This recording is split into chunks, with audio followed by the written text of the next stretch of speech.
अनुसूचित जनजाति की जो लिस्ट है, इस लिस्ट में से आदिवासियों को वो लोग डिलीट करना चाहते हैं और डिलीट करने के लिए कानून बनाना चाहते हैं। और कानून तभी बनता है जब राष्ट्रपति की मोहर लगती है, इसलिए द्रौपदी मुर्मू को राष्ट्रपति बनाया है। तो साथियों, जैसे जम्मू कश्मीर में 370 थी, वहां पर उन्होंने हस्तक्षेप किया।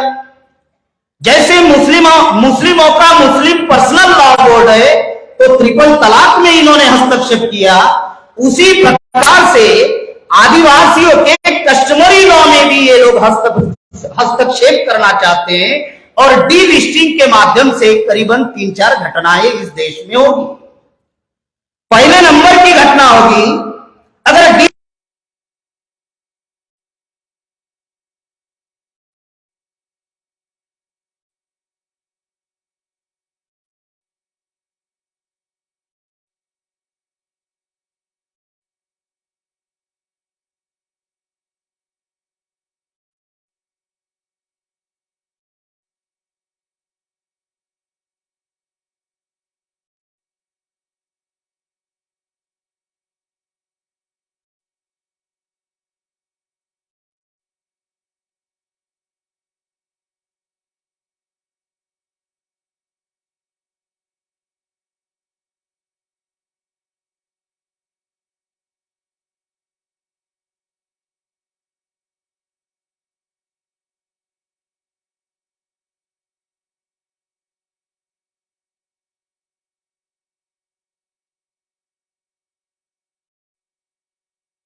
या जो मिशनरी स्कूल जो भारत में आए, उसमें जो आदिवासियों को पढ़ाई मिली, जिस वजह से आदिवासियों का बुद्धि का विकास हुआ, सही क्या है और गलत क्या है, इसका फर्क जो आदिवासी करने लगे, ये जो मिशनरी स्कूल जो भारत में आए, इस वजह से आदिवासियों को बड़े पैमाने पर बेनिफिट मिला।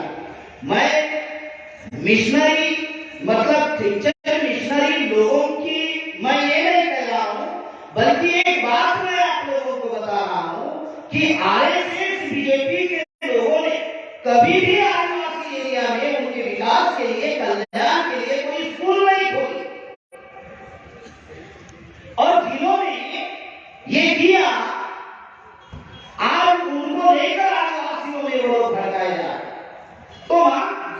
तो ये जो सब्जेक्ट जो चर्चा में रखा गया, अगर डीबीसी का कानून बनेगा तो क्या होगा? सबसे पहले पहचान खत्म होगी। अब आदिवासियों की पहचान क्या है? तो जब संविधान निर्माता डॉक्टर बाबा साहब अम्बेडकर जब आर्टिकल 340 पिछड़ों के लिए बनाई, आर्टिकल 341 शेड्यूल कास्ट के लिए बनाई और आर्टिकल 342 जब आदिवासियों के लिए बनाई, तो उनकी एक व्याख्या बनाई गई। वो व्याख्या क्या थी, वो डेफिनेशन क्या थी? जो एजुकेशनल बैकवर्ड, जो सोशल बैकवर्ड, जिनमें ट्राइबल ट्रेड के गुण है, जिनमें टेरिटोरियल पोजीशन है, जिनमें डिस्टिंक्ट कल्चर है, उन लोगों को आदिवासी कहा जाएगा। उनका शेड्यूल बनाया गया, उनकी लिस्ट बनाई गई और उनको शेड्यूल ट्राइब ये नाम दिया गया। ये संवैधानिक पहचान उनको मिली। ये संवैधानिक पहचान देने की क्या जरूरत पड़ी? जैसे किसान नाम की कोई जाति नहीं है, खेती करने वाले लोगों को किसान कहा जाता है, वैसे ही आदिवासी शब्द ये समाज प्रचलित शब्द है, सर्वसामान्य शब्द है, जिसका कानूनन कोई डी जुड़े नहीं है। ये इटैलिक अंग्रेजी शब्द है, डी जुड़े, मतलब संविधानिक जिनका कोई मायने नहीं है, कोई कोई भी कह सकता है मैं आदिवासी, कल चल कर शेड्यूल कास्ट भी कह सकता है, ओबीसी भी कह सकता है, कोई भी कह सकता है कि मैं आदिवासी। तो आदिवासी किसको माना जाएगा? इसीलिए डॉक्टर बाबा साहब अम्बेडकर ने ये कानूनी शब्द दिया, शेड्यूल ट्राइब, ये हमारी संवैधानिक पहचान है। अब डीबीसी जब लागू होगी तो क्या होगा? जनजाति के लिस्ट में से आदिवासियों को निकाला जाएगा। अब कौन से आदिवासियों को निकालना चाहते हैं? जिन आदिवासियों ने क्रिश्चियन धर्म अपनाया, कुछ आदिवासियों ने मुस्लिम धर्म अपनाया, कुछ आदिवासी बुद्धिस्ट बने हुए। आप बंगाल में जाओगे तो बंगाल में दार्जिलिंग साइड में अगर आप जाते हैं तो वहां के आदिवासी बुद्धिस्ट बने हुए हैं। महाराष्ट्र में एक खानदेश एरिया है, जलगांव, धुले, नासिक, इस एरिया में अगर आप जाते हैं तो वहां के आदिवासी मुसलमान बने हैं, तड़वी आदिवासी जो है वो मुस्लिम बने हुए। और आप मध्य प्रदेश, छत्तीसगढ़, झारखंड, ओडिशा, वेस्ट बंगाल इस एरिया में अगर जाते हैं तो बड़े पैमाने पर आदिवासी क्रिश्चियन बने हुए हैं। कौन किसका? तो साथियों, जिन आदिवासियों ने धर्म परिवर्तन किया है उन आदिवासियों को वो लिस्ट में से निकालना चाहते हैं। अधिकार 3 चीजों से मिले। सबसे पहले आइडेंटिटी, फर्स्ट है identity, second recognise, then rights. तो हमारी आइडेंटिटी को खत्म करना चाहते हैं डीलिस्टिंग के माध्यम से। अगर आइडेंटिटी खत्म हो गई तो हमारी पहचान खत्म हो जाएगी, और पहचान अगर खत्म होगी तो हमारे संवैधानिक अधिकार खत्म हो जाएंगे। अब दूसरा जो मुद्दा है संवैधानिक अधिकार। आदिवासियों को बहुत सारे हमारे पदाधिकारियों ने यहाँ पर बताया कि संवैधानिक अधिकार जो है, बहुत सारे अधिकार आदिवासियों को संविधान में दिए। डॉक्टर बाबा साहब अम्बेडकर, वामन मेश्राम साहब ने 10 साल पहले ये बात बताई कि आदिवासियों के लिए संविधान में और एक संविधान है जिसका नाम है आर्टिकल 244 एक में 5वीं अनुसूची और आर्टिकल 244 2 में 6वीं अनुसूची।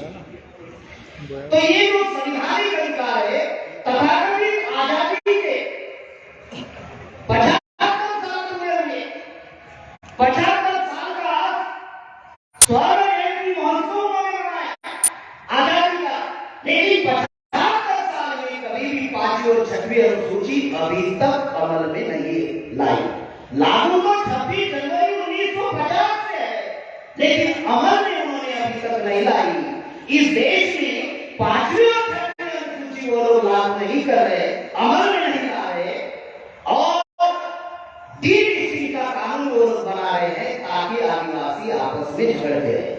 एक खास बात और मैं बताना चाहता हूं कि ये जो कार्यक्रम जो तीसरा उनका शुरू होने वाला है आदिवासियों को हिंदू बनाने का। अब सुप्रीम कोर्ट और हाई कोर्ट के 16 जजमेंट है, ये है वो 16 जजमेंट जिसमें लिखा हुआ है आदिवासी हिंदू नहीं है, सुप्रीम कोर्ट कह रहा है। और छत्तीसगढ़ शासन ने भी एक पत्र जारी किया, पंकज द्विवेदी। पंकज द्विवेदी क्या कहता है इस लेटर में? ये छत्तीसगढ़ शासन का पत्र है। इस पत्र में पंकज द्विवेदी कहता है छत्तीसगढ़ी जनता को अपना मूल धर्म लिखे जाने बाबत, और छत्तीसगढ़ के समस्त जिलाधिकारी को उन्होंने ये पत्र जारी किया, हर जिला के कलेक्टर को पत्र जारी किया।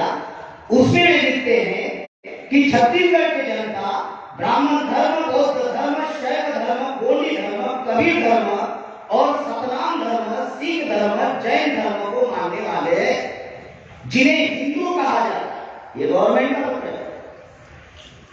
हिंदू कहलाने में ब्राह्मण के अतिरिक्त अन्य लोगों को एतराज है, क्योंकि हिंदू धर्म सिर्फ ब्राह्मण धर्म का अनुकरण है, एवं हिंदू शब्द का अर्थ फारसी शब्दकोश में चोर, डाकू और लुटेरा होता है। ये गवर्नमेंट का पत्र है, पंकज द्विवेदी ने लिखा है। इसके ऊपर ये बात आरएसएस के लोगों ने नहीं की। ये जो पत्र पंकज द्विवेदी ने निकाला कि आदिवासी हिंदू नहीं है, ये पत्र का मीनिंग है कि आदिवासी अपना मूल धर्म लिख सकते हैं, और पंकज द्विवेदी कहता है कि हिंदू का अर्थ फारसी भाषा में चोर, डाकू, लुटेरा। इसके ऊपर लेकिन हमारा 4 सितंबर को जयपुर में कार्यक्रम था, राष्ट्रीय आदिवासी एकता परिषद का राज्य अधिवेशन था, और उस राज्य अधिवेशन में यही बात मैंने कही कि हिंदू धर्म नहीं है, हिंदू धर्म ब्राह्मण धर्म है, और ब्राह्मण धर्म के जो बनाए हुए आर्टिफिशियल भगवान है वो आदिवासी के भगवान नहीं है। ये बात कही तो आरएसएस के लोगों ने बताया। साथियों, जो बातें आप लोगों को बताई जा रही है कि आदिवासी हिंदू नहीं है, हाई कोर्ट और सुप्रीम कोर्ट के 16 जजमेंट है, ये छत्तीसगढ़ का भी पत्र है, और बहुत सारे ऐसे पुरावे हैं जिससे ये साबित होता है कि आदिवासी हिंदू नहीं है। तो इस बात को हम लोगों को ध्यान में रखना बहुत जरूरी है कि ये जो धर्म परिवर्तित जो आदिवासी है, धर्म परिवर्तित आदिवासियों को लेकर जो प्रोपेगेंडा बनाया जा रहा है, उस पर लेकर सुप्रीम कोर्ट क्या कहता है। सुप्रीम कोर्ट 14 नवंबर 1964 में एक जजमेंट आया सुप्रीम कोर्ट का, आदिवासी अगर ईसाई धर्म को मानते भी है तो उनकी जाति नहीं बदलेगी और वो आदिवासी या अनुसूचित जनजाति ही रहेंगे। ये सुप्रीम कोर्ट का जजमेंट है। दूसरा जजमेंट है सुप्रीम कोर्ट का, केस नंबर 10,367/2010, ये 5 जनवरी 2011 का।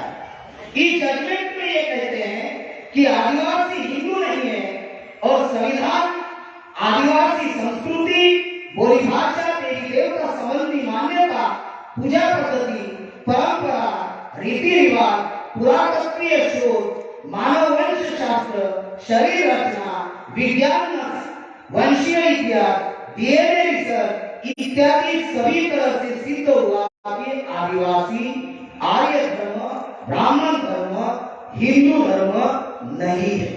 ये सुप्रीम कोर्ट का जजमेंट है।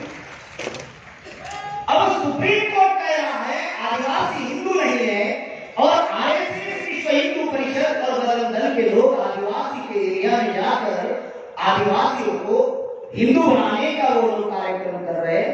तो हमारा सवाल है, क्या सुप्रीम कोर्ट से मोहन भागवत बड़ा है? क्या सुप्रीम कोर्ट से आरएसएस बड़ी है? जो सुप्रीम कोर्ट को समझ में आ रहा है वो मोहन भागवत को समझ में नहीं आ रहा है, वो आरएसएस, विश्व हिंदू परिषद के लोगों को समझ में नहीं आ रहा है। जो जनजाति सुरक्षा मंच जो उन्होंने बनाया, ये जनजाति सुरक्षा मंच में भले ही जो आदिवासी काम कर रहे हैं वो आरएसएस के कैडर है।